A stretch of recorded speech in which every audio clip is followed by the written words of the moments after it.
오늘도 살아계신 하나님의 은혜가 예배하시는 우리 모든 성도들의 심령 속에 가득 넘쳐나시기를 예수 그리스도의 이름으로 축복합니다. 우리 인간의 몸에서 가장 중요한 요소를 하나 꼽으라면 그것은 단연 물일 것입니다. 우리의 몸의 상당 부분이 물로 이루어져 있는데 만일 1%의 물이 부족하면 우리가 갈증을 느끼게 되고 5%의 물이 부족하면 몸에 열이 난다고 합니다. 8%의 물이 부족하면 침샘이 막히고 피부가 파랗게 변하며 10%의 물이 부족하면 걸을 수가 없게 되어서 끝내 졸도를 하게 된다고 해요. 그리고 12%의 물이 부족할 때 결국 사람은 죽고 만다고 합니다. 이처럼 우리는 물 없이는 결코 살 수 없는 그런 존재라는 거죠. 그런데 여러분, 우리의 육체적인 몸이 물 없이 살 수 없듯이 우리의 영혼도 생명의 생수가 없이는 살 수 없다는 사실을 우리는 기억해야 됩니다. 오늘도 수많은 사람들이 영적 갈증을 채우기 위해 이곳저곳을 돌아다니며 세상의 쾌락을 쫓기도 하고 인간관계를 통해서 위로를 받으려고 하고 돈과 성공을 통해 자신의 공허한 마음을 채워보려고 노력합니다. 하지만 우리의 영혼은 세상의 그 어떤 것들을 가져와 부어도 결코 만족을 느끼지 못한 채 점점 메말라가게 되어 있습니다. 오늘 본문에도 세상의 것으로 자신의 공허한 마음을 채우려고 노력했지만 결국 영혼이 메말라 죽어가는 한 여인을 만나게 되는데 바로 사마리아 수가성의 여인입니다. 그런데 이 여인이 예수님을 만나서 그 메말라 있던 영혼에 하늘의 생수로 가득 차게 되는 놀라운 변화를 경험하게 되는 것을 보게 되는데, 혹시 오늘 예배하시는 여러분들 가운데에 이러한 공허한 마음, 메마른 심령을 가지고 이 자리에 나와 계신 분들이 계시다면 오늘 전해지는 이 말씀을 통해 놀라운 영적인 진리를 깨달아서 이 사마리아 여인에게 임했던 더 이상 목마르지 않는 영원한 생수로 가득 차는 이 시간이 되기를 예수 그리스도의 이름으로 축복합니다. 오늘 말씀을 통해 배우게 되는 첫 번째 영적 진리는 이것입니다. 예수님은 목마른 자들을 찾아오신다는 사실입니다. 유대 지역을 떠나 갈릴리로 가던 예수님께서 우물가에 물을 길러 온 한 여인을 만나게 됩니다. 그런데 여기서 예수님이 여인을 만나 대화하신 장소와 시간에 주목할 필요가 있어요.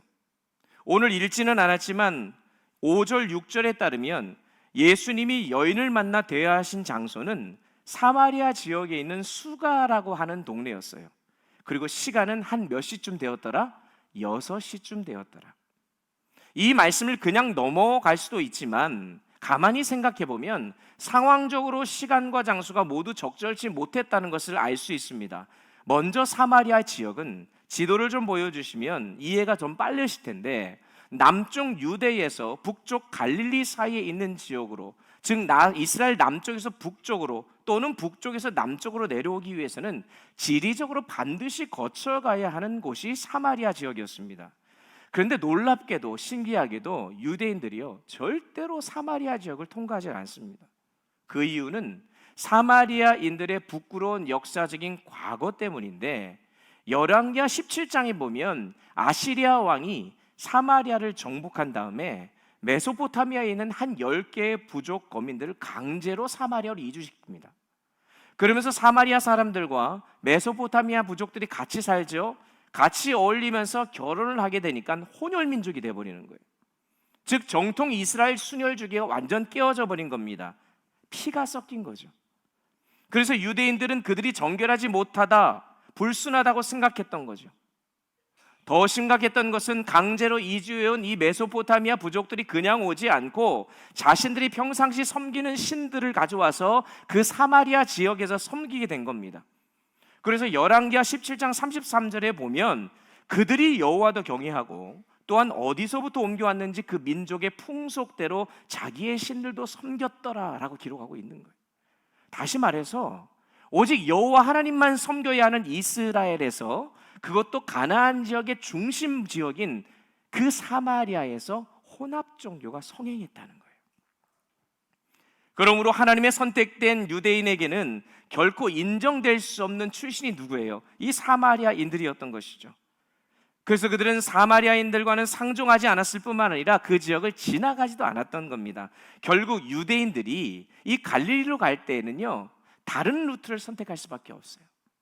그래서 배를 타고 서쪽 지중해를 거쳐가든지, 아니면 요단강을 통해 배를 타고 가든지, 아니하면 베레아를 넘어가서 그곳을 멀리 돌아서 시간이 오래 걸리더라도 돌아간 다음에 다시 요단강을 건너서 갈릴리로 들어가는 그 세 개의 루트 중에 하나를 선택했어요. 얼마나 유대인들이 이 사마리아인들을 경멸했는지 우리가 알 수 있지 않습니까? 심지어 유대 바리새인들이 기도할 때 어떻게 기도했냐? 주님, 부활의 날에 사마리아인들은 절대로 부활시켜 주지 마십시오. 이 정도로 기도할 정도였다는 거예요. 그런데 여러분, 유대인들만 그랬겠냐는 거예요. 아니죠. 뭐는 뭐로 갚아줘야 되지 않습니까? 당연히 사마리아인들도 유대인들에 대한 반감을 가지고 있었어요. 유대인들이 사마리아를 지나게 되면요, 어떻게 합니까? 밥 안 줘요. 유숙하게 머물 곳도 허락하지 않습니다. 그래서 누가복음 9장 52절 이하를 보면 예수님과 제자들이 갈릴리 위에서 남쪽 유대로 내려오면서 유숙할 곳을 찾을 때에 사마리아인들이 어느 곳도 제공하지 않아서 굉장히 힘든 시간을 보냈다, 고생했다라는 장면이 나와요. 이렇게 유대인들과 사마리아인들은 서로가 이를 갈며 증오했습니다. 그런데 바로 그 장소, 그 어느 누구도 가지 않았던 그 사마리아 지역으로 지금 누가 들어가셨다고요? 예수님이 들어가셨다는 것입니다. 4절을 보니까 이렇게 기록되어 있어요. 사마리아로 통과하여야 하는지라. 영어 성경에 보면 must라고 되어 있습니다. 원문과 영어 성경은 반드시 내가 여기를 오늘 기필코 통과해야 되겠다. 즉 예수님께서는 유대에서 갈릴리로 올라가실 때 일부러 의도적으로 사마리아의 길을 선택하셨다는 거예요. 자, 그런데 장소뿐만 아니라 예수님과 사마리아 여인이 만났던 시간도 한번 생각해 보면 그게 진짜 부적절했다는 것을 알 수 있어요. 성경은요 6시쯤이라고 되어 있는데 유대인들은 해가 뜨는 순간부터 시간을 재기 시작합니다. 그러면 6시면은 몇 시 정도 될까요? 한낮이에요. 정오입니다. 정오. 팔레스타인 지역의 정오는 해가 뜨거워서 아무도 다닐 수 없는 시간이에요. 그러니까 평상시 그 시간 되면요 사람이 드뭅니다. 그런데 그 누구도 다니지 않는 그 시간에 지금 여인 혼자서 물을 기르러 왔다는 것은 굉장히 드문 일이라는 거예요. 그러니까 그 시간에 여인 혼자서 왔다는 그 일도 드문 일일 뿐만 아니라 지금 예수님도 그 시간에 가셨다는 것도 납득이 되지 않습니다. 그러므로 누구도 다니지 않는 그 시간에 유대인 남자 예수님과 사마리아 여인이 거기서 만났다는 것 자체가 놀라운 일인 거죠. 더군다나 당시로서는 유대인 랍비인 예수님이 사마리아 여인을 만났다는 것은 결코 용납될 수 있는 일이 아니었습니다. 왜냐하면 유대인 랍비의 금기사항 중에 두 가지가 뭐냐? 하나는 사마리아인과 만나서는 안 된다. 둘째는 여인과 랍비는 만나서는 안 된다. 그런데 지금 이 두 가지 금기사항을 보란듯이 예수님께서 너무나도 가볍게 다 깨트려 보신 거예요. 그래서 오늘 읽지는 않았지만 오늘 보면 뒷부분에 27절에 보면 제자들도 이 상황을 보고 이상히 여겼다라고 성경은 기록하고 있는 거예요. 제자들도 이해할 수 없는 일을 지금 예수님이 행하시고 계신 것입니다.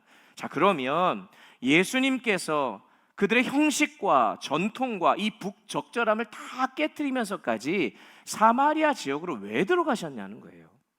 그것은 바로 목마르고 메마른 한 영혼, 이 사마리아 여인을 만나시기 위해 들어가신 것이라는 것입니다.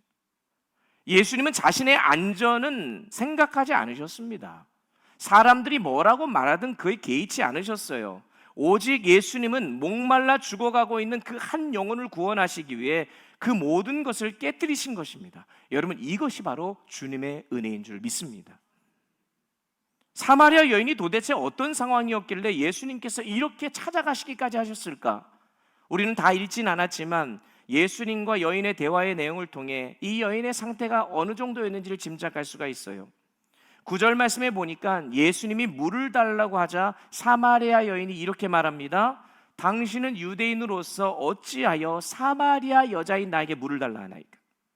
그리고 이어서 이는 유대인이 사마리아인과 상종하지 아니한다. 사마리아인 사마리아라는 것을 강조하면서 지금 이 여인은 자신을 사마리아 여자예요. 저 사마리아인이라니까요. 지금 이렇게 얘기하고 있다는 거예요. 즉 자신의 출신 성분 자체가 열등하다고 느끼고 있는 거죠. 사마리아인으로 태어나서 어렸을 적부터 사마리아인으로 천대받고 무시받으며 살았던 자신의 그 과거에 대한 컴플렉스를 지금 가지고 있고 그것을 드러내고 있는 거예요. 그런데 그것뿐만 아니라 이 여인의 현재의 삶도 굉장히 부끄러운 삶이었습니다. 16절 이하를 보면 예수님이 남편을 불러오라 하셨을 때 이 여인이 뭐라고 대답해요? 남편이 없습니다. 그러니까 예수님께서는 그래 네 말이 옳다라고 합니다. 그래서 알고 봤더니 남편이 없기는 없는데 남편이 있었죠. 몇 명이나? 5명이나. 대단한 여자입니다. 부러워는 하지 마십시오. 얼마나 매력이 있었는지 어떻게 남편이 5명, 그러니까 결혼하고 재혼하고 근데 또 지금은 같이 사는 또 남자가 있대요. 동거하는 거죠. 그런데 아무도 오지 않는 뜨거운 정오에 물을 기르러 우물에 갔었던 이유가 바로 거기에 있지 않겠습니까? 자신의 그 부끄러운 삶 때문에 얼마나 사람들이 저 여인을 욕했겠습니까? 심지어 사마리아에 있는 창녀보다도 못하다고 여기지 않았겠어요? 다른 사람들의 눈을 피하고 싶었던 그 여인이 당연히 사람들이 없는 그 시간에 물을 기르러 간 것이죠. 그러니 이를 종합해보면 사마리아 여인은 부끄러운 출신 성분으로 인한 열등감, 또 내 공허한 마음을 누가 채워줄 수 있을까? 여기저기 뭘 찾아다녀요? 사랑을 찾아다닌 거예요. 남자를 찾아다녔습니다. 근데 만족을 얻지 못하고 떠나고 결혼하고 헤어지고 다시 재혼하고 그러면서 이제는 온갖 죄책감으로 얼룩져게 된 거예요. 이 여인에게 소망이 있었을까요? 아마 죽고 싶었는지도 모르겠습니다. 그러나 예수님은요, 이 여인의 인생이 그렇게 끝나버리게 내버려두지 않으셨다는 사실에 우리는 주목해야 됩니다. 주님께서는 목마른 이 여인을 불쌍히 여기시고는 직접 찾아가셨다라는 거예요. 사마리아 사람들조차도 정죄하고 거들떠보지 않고 멀리하려고 했던 이 여인을 예수님이 지금 일부러 찾아오신 것입니다. 여러분, 지금 이 말이 무슨 뜻이겠습니까? 저와 여러분이 죄에 쩌들어 있고 나 자신조차도 용서할 수 없을 정도로 죄악에 물들어 있을 때에도 예수님은 우리를 결코 버리시지 않는다는 거예요. 오히려 그때 우리를 찾아오시는 겁니다.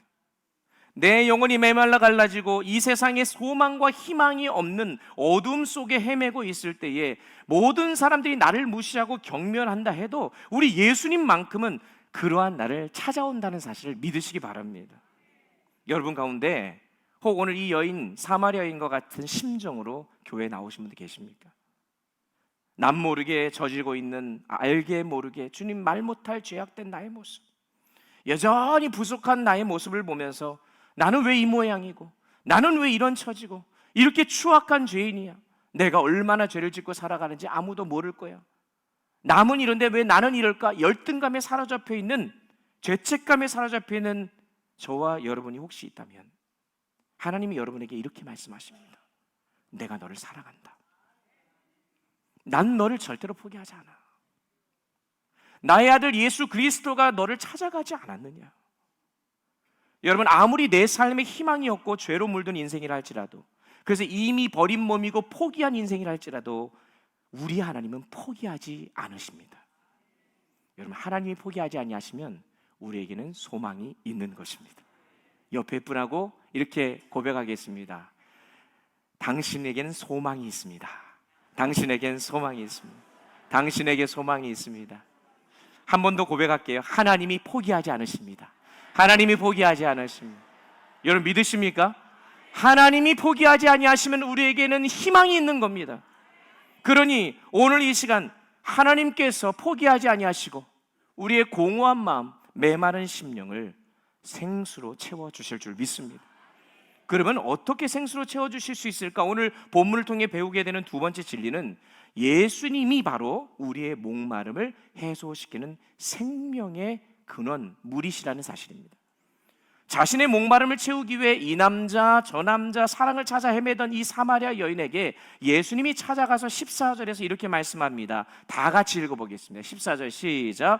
내가 주는 물을 마시는 자는 영원히 목마르지 아니하리니 내가 주는 물은 그 속에서 영생하도록 솟아나는 샘물이 되리라. 아멘. 목마름을 해결하기 위해서 다른 우물물을 찾아서는 안 된다. 지금 내가 주는 이 물을 먹고 네 속에서 생수가 흘러나야 한다라고 말씀하는 거예요.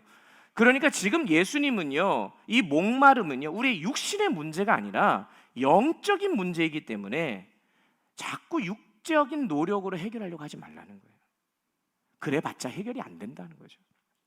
그래서 오늘 본문을 읽어보면 사마리아 여인과 예수님이 대화를 하는데 대화하는데 자꾸 어긋나는 걸 느껴요. 예수님 뭘 말씀하시면 여인은 동문서답을 해요. 여인이 뭔가를 묻었으면 또 예수님 또 이상한 말을 하십니다. 그래서 오늘 이 말씀 속에서 예수님은 영적인 세계를 말씀하시는데 사마리아 여인은 자꾸 보이는 육의 세계를 얘기를 해요. 자, 11절 말씀에 예수님께서 영생하는 샘물을 주신다고 하니까 사마리아 여인이 뭐라고 말합니까? 물 기를 그릇도 없고 이 물은 우물은 깊은데 어디서 당신이 그 생수를 얻겠습니까? 엉뚱한 말 아닙니까? 영원한 영적인 생수를 주기를 원하시는데 이 사마리아 여인은 뭘로 이해해야 돼요? 직접 마시는 물로 이해하고 있다는 거예요. 예수님과 사마리아 여인과의 대화가 지금 잘 안 맞아요, 여러분. 예수님이 영적인 걸 생각하는데 사마리아 여인은 육적인 걸 생각해요. 그런데 여러분, 이것은 사실 우리들이 신앙생활을 하거나 기도할 때 똑같이 겪는 문제입니다. 주님은요, 우리의 삶의 문제의 근원이 영적인 것에 있다라고 얘기하는데 우리는 자꾸 어떻게 해요? 육적인 문제만 해결해 달라고 그래요. 왜 그렇게 할까요? 이유는 간단합니다. 우리가 예수님을 제대로 알지 못하기 때문에 그래요. 예수님이 누구인지 정확하게 알지 못하니까 자꾸 내 기준에서 육적인 관점에서 내가 원하는 것들을 하나님 앞에 자꾸 얘기하면서 엉뚱한 얘기하는 거죠. 주님은 지금 나에 대해 있어서 이 영적인 목마름을 얘기하는데 자꾸 나는 딴 거 얘기한다는 거예요. 그러니까 여러분, 모든 문제 해결의 근원은 예수님을 정확하게 아는 데서부터 시작되는 줄 믿으시기 바랍니다. 오늘 말씀을 보면 이를 잘 알 수 있어요. 여러분, 저를 한번 잘 따라와 보세요. 9절 보십시오. 9절에 보면 사마리아 여인은 처음에 예수님을 만났는데 그 예수님을 한 유대인 남자로 표현합니다. 그런데 예수님과 자꾸 대화를 하다가 12절에서 이런 질문을 해요. 당신이 야곱보다 더 크니까. 예수님에 대한 이해가 더 커졌어요. 그리고 예수님께서 자신의 부끄러운 과거를 들춰내시니까 깜짝 놀라면서 이걸 어떻게 알았지?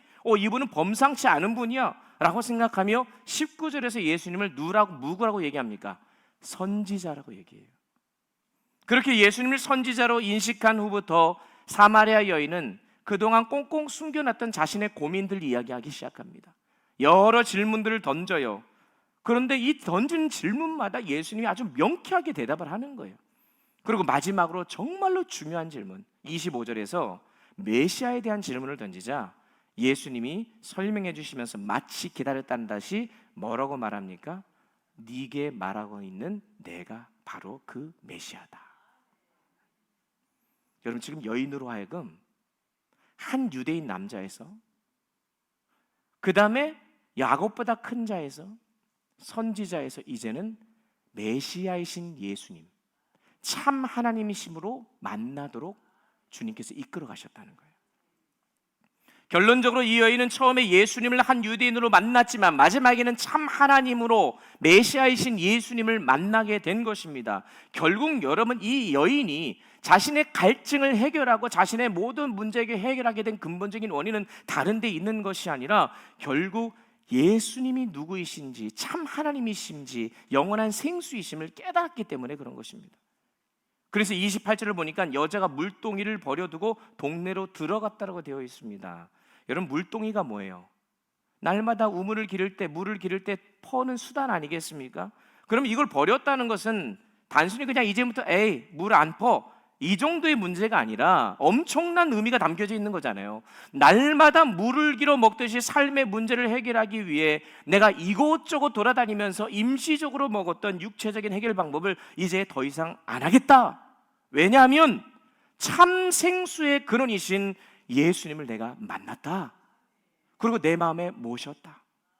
그래서 이제는 더 이상 그 물동이가 필요 없다는 것을 상징적으로 보여주고 있는 것 아니겠습니까?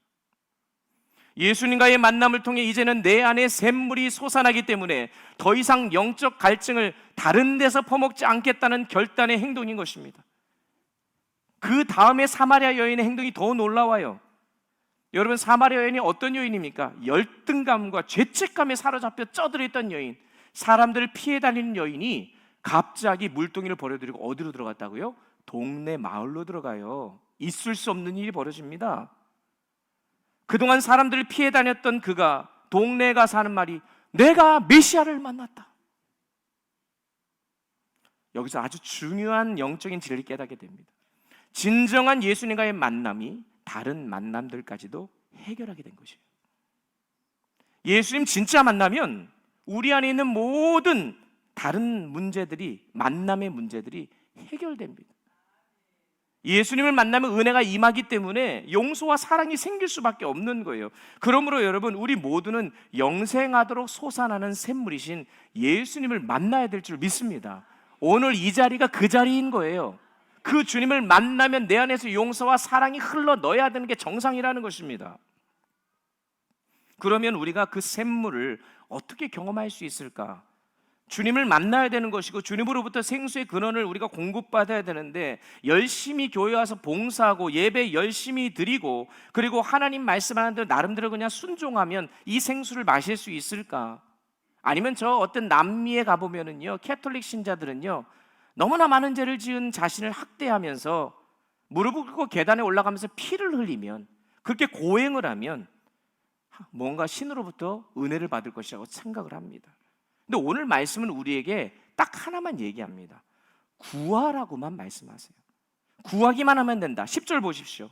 10절에 예수님께서 네가 내가 누구인 줄 알았다면 구했을 것이요. 그럼 구한 것을 주겠다고 말씀하십니다. 예수님, 저의 삶 속에 영혼의 생수가 필요합니다. 생명의 물이 필요합니다. 나의 영혼을 촉촉히 적셔 주옵소서. 간절히 간구하기만 하면 된다는 거예요. 그런데 여러분, 사람들이 구하지 않아요. 그리스도인들이 구하지 않아요. 그러니까 영혼의 메마른 이 갈라진 마음을 그냥 갖고 사는 거예요. 그러면서 예수를 믿는다고 하면서도 자꾸 다른 우물을 기웃기웃거리는 거예요. 여러분, 다른 것들 말고 겸손하게 주님에게 생수를 부어달라고 외치시길 바랍니다. 제가 메말랐습니다. 저의 첫사랑을 회복하여 주옵소서. 제가 지금 죽어가고 있는데 하나님, 내가 이 상태로 안 되겠습니다. 저를 불쌍히 여겨 주옵소서. 간절히 간구하는 자에게 영원한 생수가 임한다는 사실을 기억하시기 바랍니다. 그래서 성경 곳곳에서 구하라고 얘기하잖아요. 부르짖으라고 얘기하잖아요. 이 세상에서 가장 오래 살고 있는 생물이 여러분 무엇인지 아십니까? 아마 고민되실 거예요. 거북인가 아니면 뭐 다른 건가 뭐 여러 가지 생각하실 텐데, 생물이잖아요. 동물이 아니라 여러분 나무입니다. 나무. 자, 사진을 하나 보여드리면 이 나무 이름이 무드셀라 나무예요. 무드셀라 좀 친숙한 이름이죠. 성경에서 가장 오래 산 사람, 969세 오랫동안 살았다고 해서 이 나무가 나 오래됐다고 해서 무드셀라 나무예요. 그런데 이 나무가요, 자그마치 몇 년 되었나 이집트 피라미드보다 먼저 생겼어요. 4600년이 됐답니다. 캘리포니아 동쪽에 있는 화이트 마운틴에 가면 실제로 볼 수가 있어요. 그럼 이 나무가 어떻게 이렇게 오래 살았느냐? 환경이 너무 좋아서, 뭐 주변에 물이 넘치는 폭포가 있어서? 아니에요. 3000m 이상 높은 고지대에 지금 저 나무가 있습니다. 1년의 강우량도요 30cm가 안 돼요. 그리고 저 화면을 보시면 바위 위에 나무가 희한하게 박혀 있습니다. 화강암이에요. 물도 없고 영양분도 없는 바위에서 어떻게 이렇게 오랫동안 살았을까? 이 나무를 연구하던 사람이 살펴보니까 아주 중요한 것을 발견하게 됩니다. 이 나무의 뿌리가 수백 미터, 1km 가까이 쭉쭉 뻗어나가 있다는 거예요.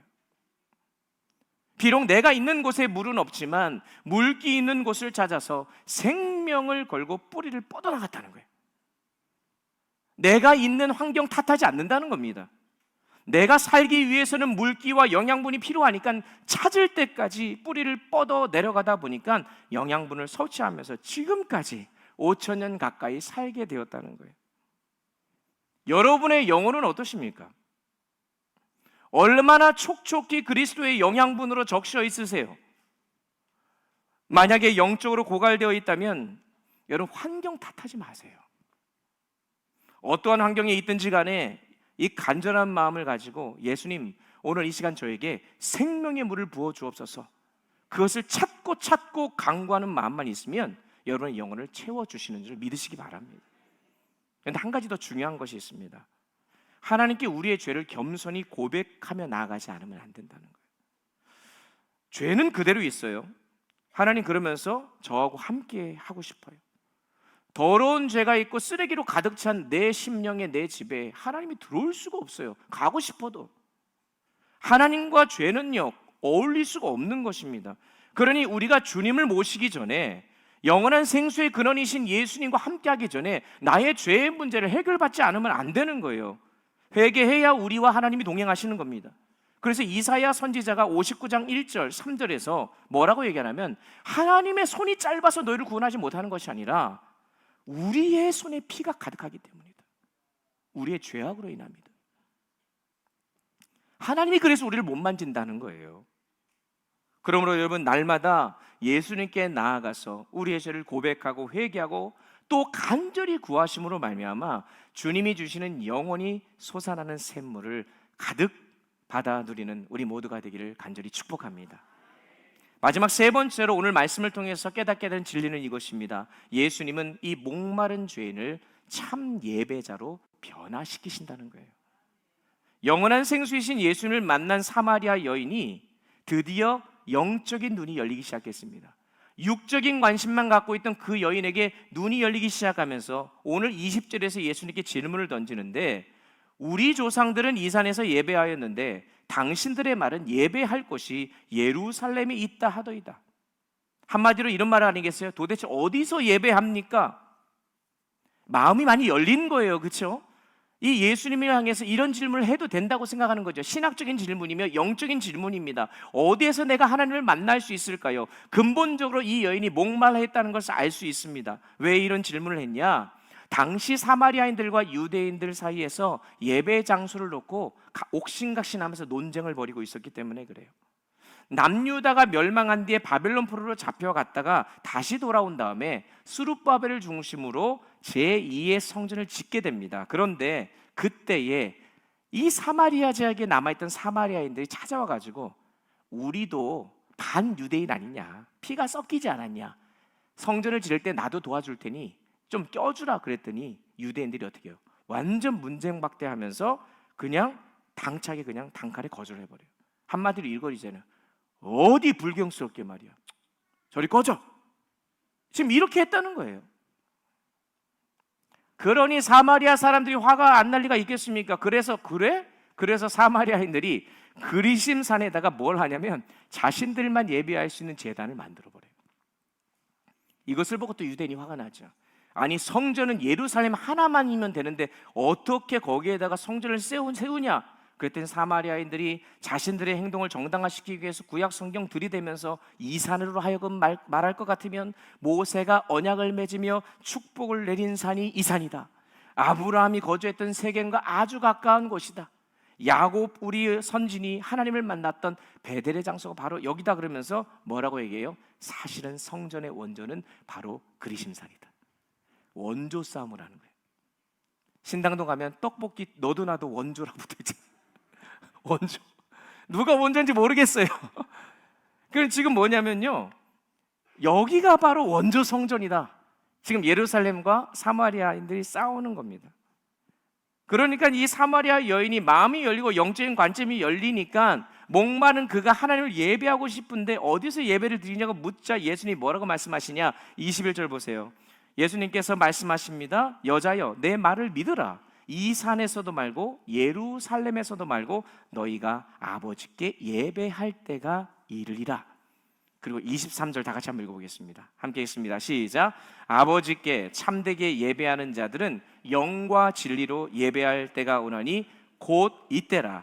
아버지께서는 자기에게 이렇게 예배하는 자들을 찾으시느니라. 아멘.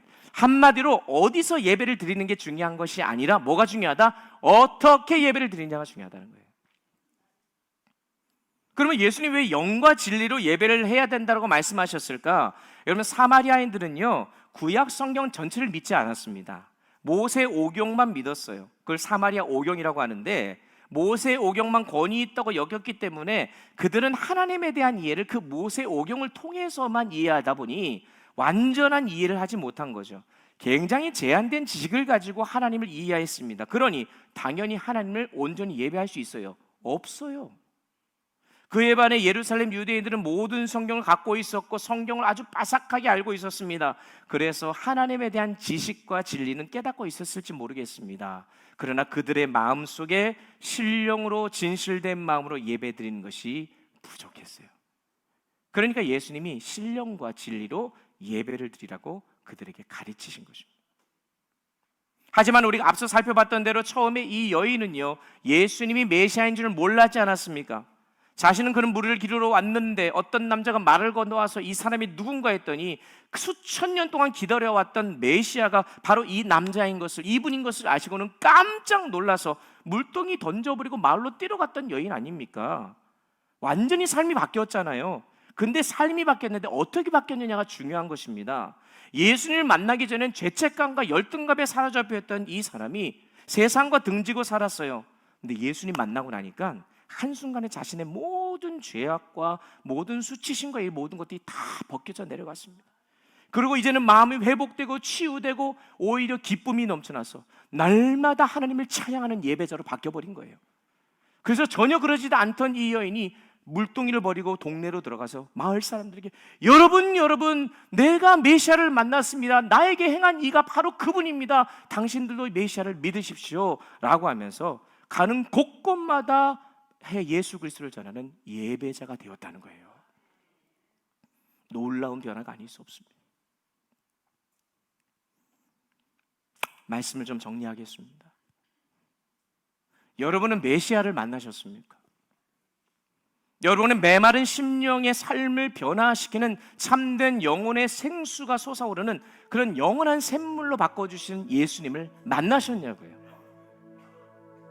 아직도 이 예수님을 혹시 만나지 못한 분들 계십니까?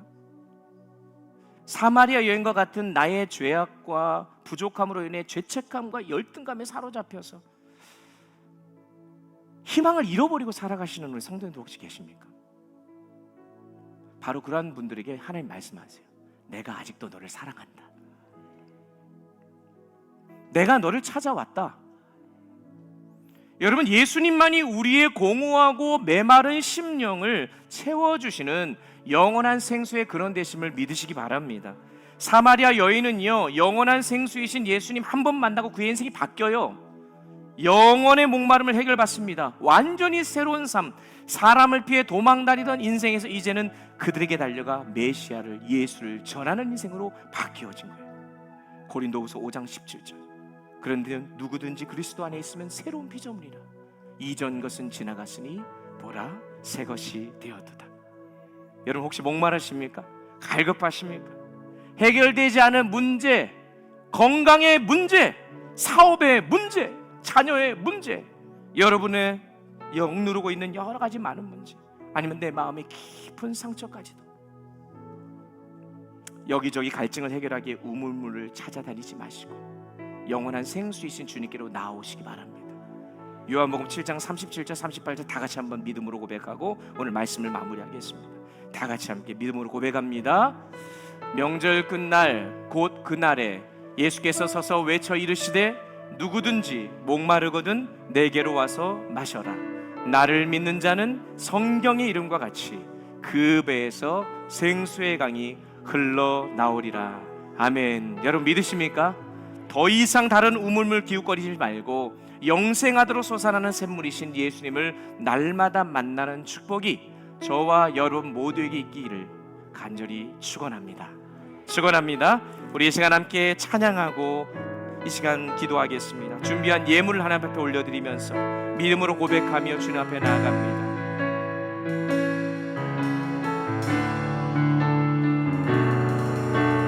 우물 우물가의 여인이 바로 나임을 기억하면서 간절히 고백합시다. 우물가의 여인처럼, 우물가의 여인처럼 난 구했네. 헛되고 헛된 것들을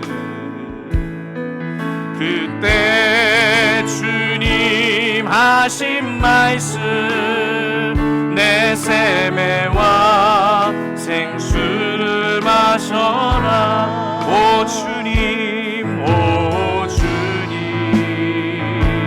채우소서. 나의 잔을 높이듭니다. 하늘 양식 내게 채워주소서. 넘치도록 채워주소서. 많고 많은 사람들이 찾아서 헛되고 헛된 것들은, 헛되고 헛된 것들은 주 안에 감추인 법에, 주 안에 감추인 법에 세상 것과 난 비길 수 없네. 오 주님, 오 주님, 우리의 심령에 나의 잔을 높이릅니다. 하늘 양식 내게 채워주소서. 넘치도. 우리 다같이 일어나서 함께 3절 찬양합니다. 내 친구여 거기서 돌아오라. 내 친구여 거기서 돌아오라. 내 주의 넓은 품으로, 내 주의 넓은 품으로. 우리 주님 너는 안녕. 그 넓은 품에 안아주시니. 우리 두 손 높이 들고 고백합시다. 오 주님, 오 주님, 우리의 메마른 심령에 채우소서. 나의 잔을 높이릅니다. 하늘 양식 내게 채워주소서. 넘치도록. 우리 간절한 마음으로 다시 한번 찬양합니다. 오 주님 채우소서. 오 주님. 아멘.